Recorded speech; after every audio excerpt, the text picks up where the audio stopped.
What's up, you guys? This is our first video. Ooh, yours looks good. And I got my Chipotle chicken avocado milk. Boss. Starting something new.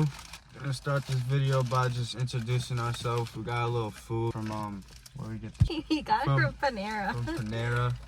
This is actually my first time trying this shit, so let's see what it is. Before I even tell you what I got, let me tell you my name. My name is Justin, and this is my lovely girlfriend, Sienna.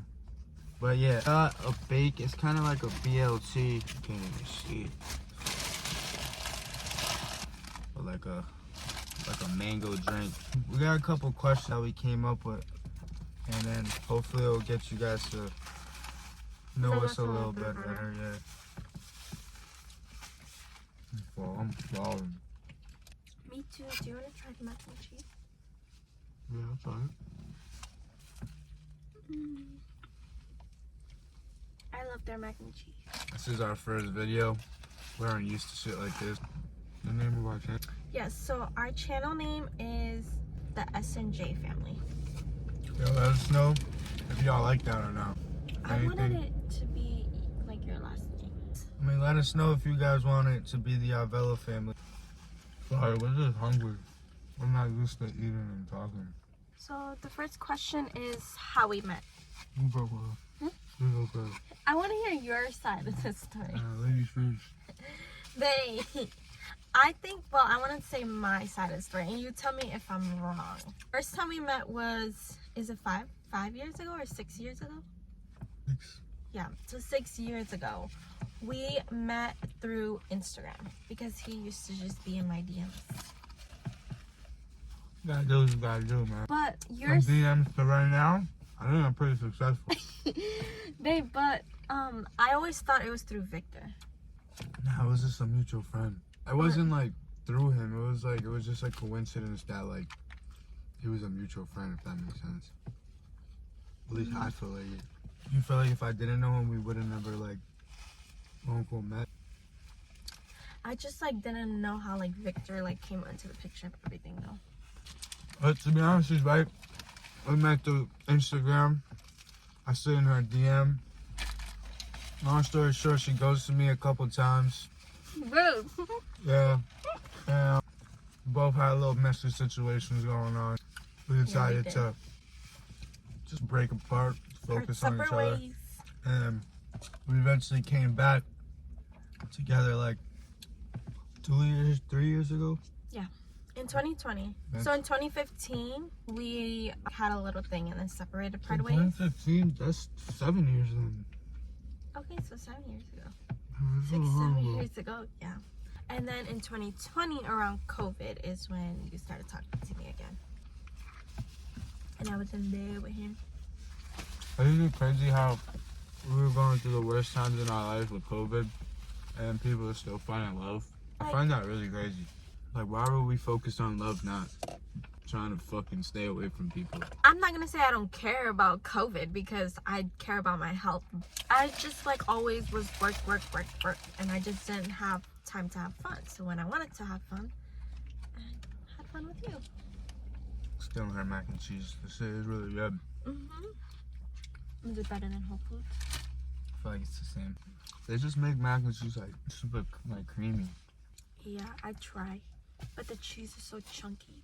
Let me ask her how long we've been together? We've been together for 2 years now. Almost 3. What are our goals in life? My goals for life, it's really a tricky one. To be successful with the people that I love. It's just mainly just to be happy. All that other shit, I feel like if you're happy and you genuinely love yourself and care about yourself, all that other shit would just come into play. It'll be a bit.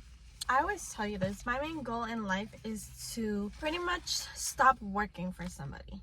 Like, I don't want to work for nobody, on nobody's schedule. I want to own chains of my own business. What type of business? I want to open my own boba shop. For the people who don't know, explain. What is boba? Lady, I don't know how to explain what boba is. I just feel like there's like so many boba chains around, well, where we're from, Boston. There's so many like boba tea shops, and it's like they're all in competition with each other. I want to make unique flavor for like milk tea, fruit teas. So to be honest, your goal in life is just to not work for nobody and just have people work for you, basically. Yeah. That's a good one. And sure. to open a restaurant. But that's gonna be like later, because opening a restaurant is so hard. I'm sure that shit will come down. There's just so much that goes into it. I like this next question. Well, it's not a question, but next one says one thing we would change about each other / pet peeve. I go first. I don't want to say she is perfect, but I wouldn't change anything about her. But like, There's stuff that I would like to instill in you that would make you be like better, always.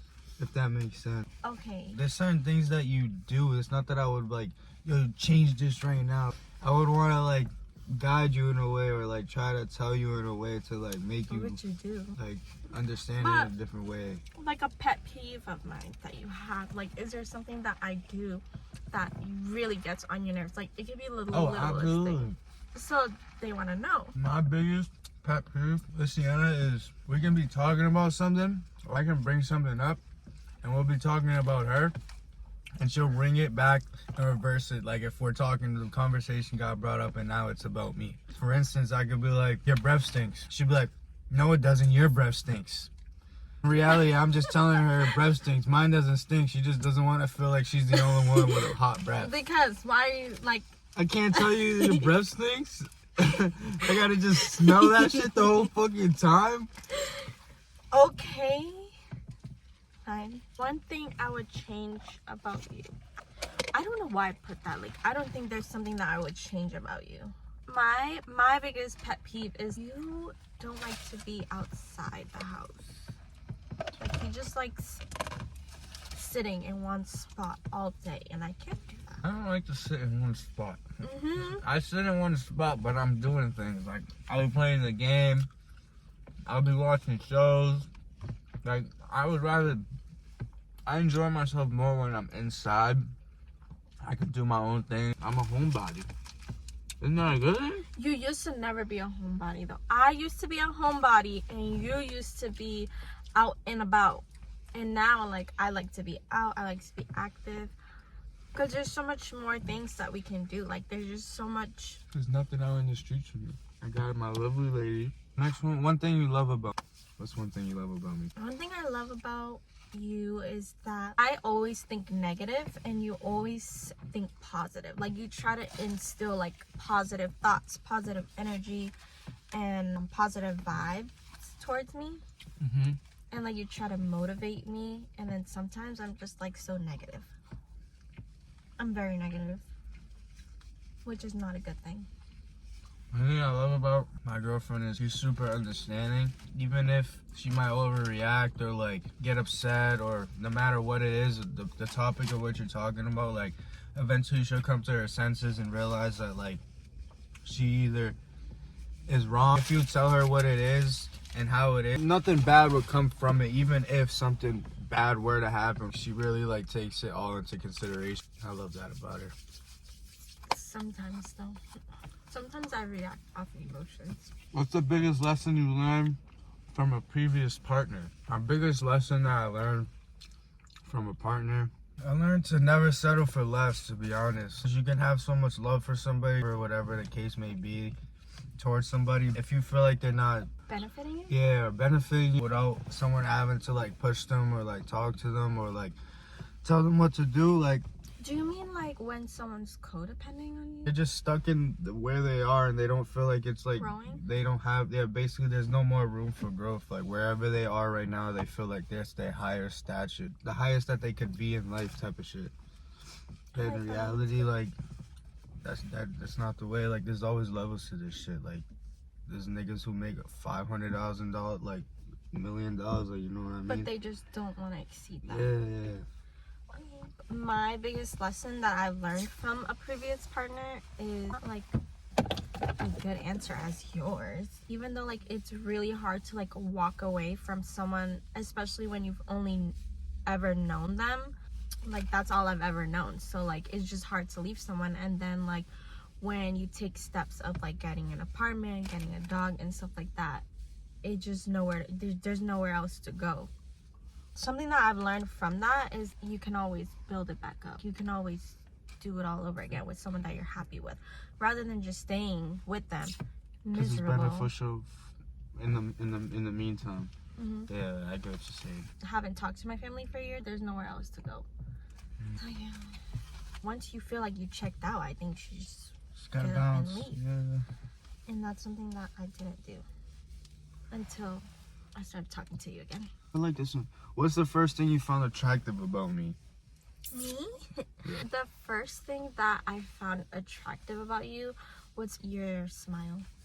My smile. Yeah. Really? Mhm. I had braces back then. I know, but I And still... even back then, I teeth is horrible. And the way you carry yourself.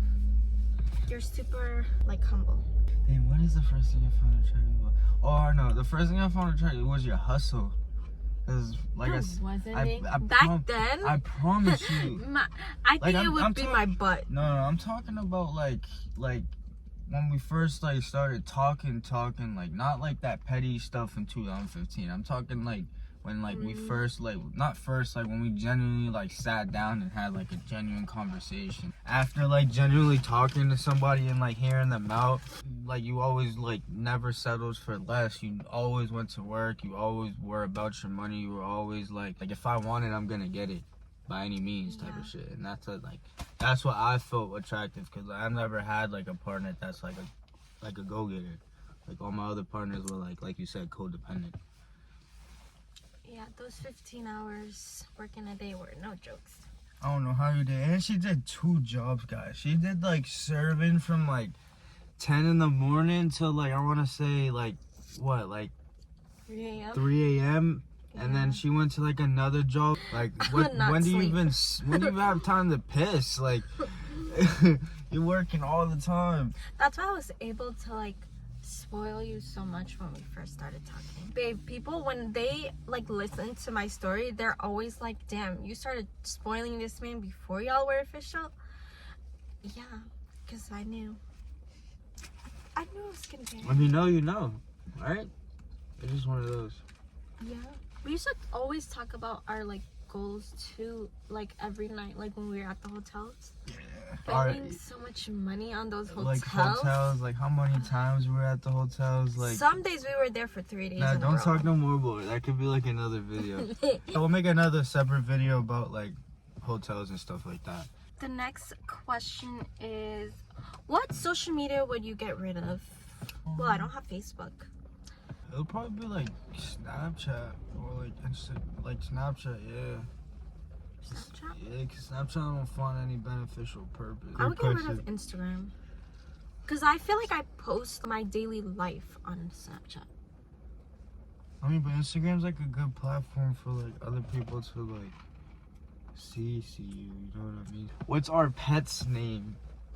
Oh yeah, so we have 2 dogs. We have she's a mix with Pitbull. She's a pit, and she's an American Staffy. And she's a girl. We'll just put a picture of her right here. It'll be a little easier for you guys to see what she looks like. Yeah, that was the first dog that he got me, and her name's Nala. And we just got another one when we came back from our Miami trip. And her name's Dolce. She's a miniature poodle. That girl. That girl. I want to beat her sometimes. God, that little girl. She just looks at my whole apartment as like a huge toilet seat. No matter where she is, if she's on a bed, she's on the floor, carpet, doesn't matter. She's popping a squat and she's letting all the piss, all the poop out of her system. Like no matter where she is, like I said. She's like, what babe, like 4 months now? Yeah. We'll put a picture of that little badass right here too. She needs to get freaking cut, groomed, because her hair is like all in her eyes and she be like everywhere. Yeah, she's one of them. She's like yay big too, so everything she does is like super cute and funny. Yeah, she won't grow anymore though. We have one that's like super energetic and like they're both energetic, but the thing is Nala is like very like she's hyper when she's around people. She can calm down when it's time to calm down, whereas like Dolce is just like that little girl likes to pick at everybody. She likes to pick at everybody, and she does not care. You could be sleeping, and she does not care. She will bother you. It's very different from Nala. We call her Monkey. Yeah, little monkey running around. And Nala, we call her what? Stink butt? Yeah, we call her Stink. Because she's very stubborn. And she stinks sometimes. Or like over time, like she just builds up like odor. So bad. Which of your parents do you resemble the most? Like by looks? No, I would say like personality wise. I feel like I have a little bit of both. But if I were to pick one, damn, I would say my mom. Why? There's two reasons why I say my mom. She's like super caring and like she always thinks of the next before she thinks of herself. And like I feel like I got that trait in me, like only when it comes to like people that like I genuinely care for. My dad, he's just like very like antisocial, like I do my own thing, like you do your own thing type of thing. So like I'm not that. I'm like a family man. He's like the opposite. I would honestly classify my brother like my dad and like me as my mom. But if you guys don't know, I got a twin brother as well. We got tons of video ideas for you guys about like our family, like where we came from, our ethnic backgrounds. We're gonna be pumping videos out like we pumping out poop. I'm telling you, they coming. What in the hell? They coming. Why would you say that? The parent that I resemble is definitely my mom, because if it's not her way, it's the highway. And I feel like if I don't get my way, like, hello. She carries a very like stubborn like personality. When she doesn't agree with me, or like when we're arguing and we can't come to an agreement, she doesn't know how to communicate, and that's where I get it from. So when I'm mad, sad, I just shut everybody out and I start taking out my anger on everybody. That she does. Not the anger, from my mom. but she like shuts everybody out. Like when she's mad, I'm telling you, she doesn't even have to say anything. The whole room will feel it. And I got people who could vouch for that. Don't give me that look. I saw you look at me. What's your biggest achievement? Well, I've always been independent, not codependent on people. Biggest achievement in life is just being independent? My biggest achievement is learning how to be independent. Like not like codepending on other people, not leeching off of people. I get it. Mine is a little bit different. As you guys will know, the more videos you watch, I'm a very materialistic ass guy. I like my things. I like gadgets. I like cars. I like shoes. I like anything that is materialistic. We're the opposite. So like my biggest achievement is my car. I was like the lone walker, meeting people walking, asking for rides, taking Ubers. I just like being able to like go wherever the heck I want to go without relying on anybody. So your biggest achievement is accomplishing your goals by getting a car? Yeah, my biggest achievement in life is just like having a car, like being able to say that I have my own car. Next question. Do you see yourself having kids? If so, how many? Yes, I do see myself having kids. I always wanted to, just because I grew up with a brother, and like having more than two is kind of a lot. I never wanted kids. Remember when I used to tell you I don't want kids? Yeah, she used to look at me with a serious face and tell me like, I do not want kids. I never want kids. Never thought about having kids. Like, if you want kids, I don't think I'm the right person for you, because like I don't want kids. And I was like, like I said, she's very understanding. Now she's like, I want two boys. Pop them in me. I need them now. She want them now. Boys. And I'm not ready. No, I want kids when I'm like 29. You want kids like before you're 28. I mean, any guy would agree with me. Imagine having kids when you're like 30, 32. By the time they're 10, you're 42. How are you gonna keep up with them in sports? Is like you're supposed to like. You're always thinking about sports. You're supposed to keep that dominance. Like you can't beat me until like you're 21, 18 type of thing. I can't have my son beating me at 10. Or am I just being over dramatic? Is 42 not that old? Can I still beat my son's butt at 10 years, at 42, if he's 10? You guys let me know. To be honest, I think we answered pretty much all the questions. Yeah. I'm sorry I'm stuttering and stuff like that. I'm still like a little nervous over this. Something new, and I feel feel like the more that we do, the more better that we will get at. Let us know if like these questions help you guys get to know us a little bit better. It was just basically a Q&A mukbang, a little mukbang. A little mukbang Q&A. Is it mukbang or mukbang? Mukbang. We out. Peace.